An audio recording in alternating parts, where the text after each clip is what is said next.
মেলেনি উপযুক্ত প্রমাণ। মালেগাঁও বিস্ফোরণে প্রাক্তন বিজেপি সাংসদ প্রজ্ঞা সহ 7 অভিযুক্তকে বেকসুর খালাস করল এনআইএ আদালত। বৃহস্পতিবার আদালতের তরফে জানানো হয়, সন্দেহের বশে মামলায় এগিয়ে নিয়ে যাওয়া সম্ভব নয়।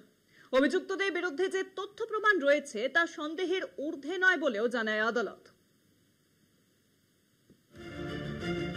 মালেগাঁও বিস্ফোরণের বহু বিতর্কিত মামলায় প্রাক্তন বিজেপি সাংসদ প্রজ্ঞা ঠাকুর সহ 7 অভিযুক্তকে বেকসুর খালাস ঘোষণা করল এনআইএ বিশেষ আদালত।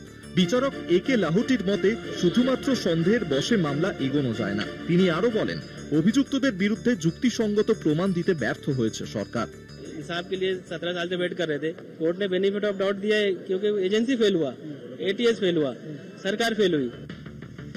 মহারাষ্ট্রের নাসিক জেলার সাম্প্রদায়িক উত্তেজনাপূর্ণ মালেগাঁওয়ে 2008 সালের 29 সেপ্টেম্বর বিস্ফোরণে প্রাণ হারান 6 জন এবং আহত হন 100-এরও বেশি। বিজেপি নেত্রী প্রজ্ঞা ছাড়াও মালেগাঁও বিস্ফোরণ কাণ্ডে হাই প্রোফাইল অভিযুক্তদের তালিকা ছিল বেশ লম্বা। বৃহস্পতিবার এনআইএ খালাস দিয়েছে প্রজ্ঞা ঠাকুর, কর্নেল প্রসাদ, প্রাক্তন মেজর রমেশ উপাধ্যায়, সুধাকর চতুর্বেদী, অজয় রাহিরকর, সুধাকর ধার দ্বিবেদী আলিয়াস শঙ্করাচার্য এবং সমীর কুলকার্নিকে। আদালতের রায়ে একরাশ হতাশা মালেগাঁওবাসীদের গলায়।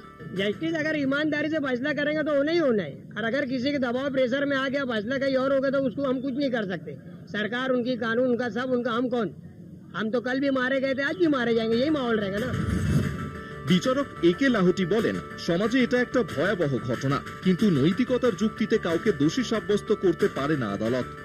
এনআইএ যদি তদন্তের গাফিলতি করে থাকেন এই সন্ত্রাসবাদীদের বাঁচাবার জন্য, যেহেতু তারা হিন্দু সন্ত্রাসবাদী, তাহলে তো একটা মারাত্মক পরিণতি দাঁড়াবে।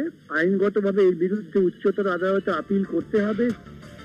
আদালত আরো বলেছে যে তদন্তে অনেক ফাঁক রয়ে গেছে। এছাড়াও বাইকটি সাধ্বী প্রজ্ঞার নামে ছিল কিনা তা প্রমাণ করা যায়নি।